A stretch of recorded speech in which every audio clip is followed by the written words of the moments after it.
March 2018, isang dambuhalang bitak sa lupa ang bumungad sa mga tao sa isang bayan sa bansang Kenya.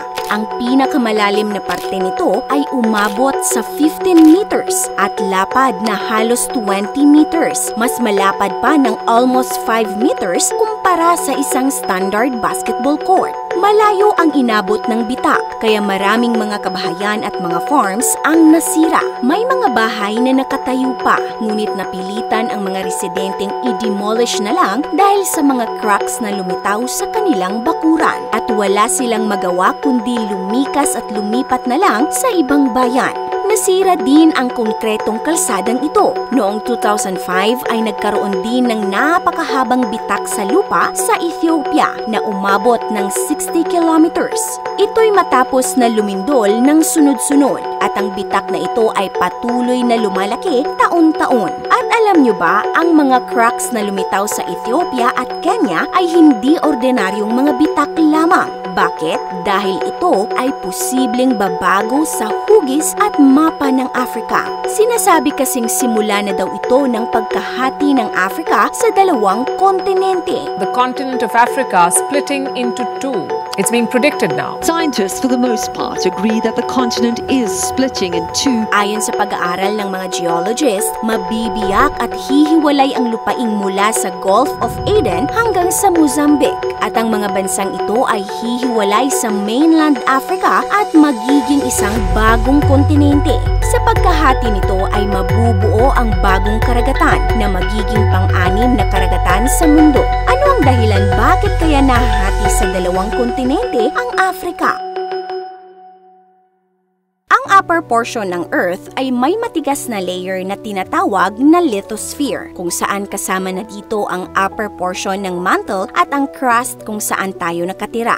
Nadiskubre ng mga scientists na ang lithosphere ay hindi pala buo, para itong shell ng itlog na may mga bitak. At ang mga bitak ng shell na ito ay tinatawag na tectonic plates. Ang mga tectonic plates ay malalaking tipak ng bato kung saan nakapatong ang mga kontinente. 100 to 200 kilometers ang kapal nito. Dahil sa init ng core at pressure ng molten rock sa mantle, ang mga tectonic plates ay gumagalaw ng 3 to 5 centimeters bawat taon, ayon sa National Geographic. May mga tectonic plates na nagbabanggaan, may nagsaslide at may lumalayo naman sa isa't isa. At kapag lumalayo ang tectonic plates sa isa't isa, nagre-resulta ito ng Rift Valley sa ibabaw ng ating mundo. Isang magandang halimbawa ng Rift Valley ay ang Lake Thingvallavatn na makikita sa Iceland. Parang pinupunit ang lupa dahil patuloy na lumalayo ang dalawang nakadikit na mga Eurasian tectonic plates. Sa Africa ay meron ding Rift Valley. Ito ay ang East African Rift System o EARS. Ang EARS ay may dalawang branches. Eastern branch na dumadaan sa Ethiopia, Kenya at Tanzania at ang Western branch na dumadaan sa Uganda pababa hanggang sa Mozambique.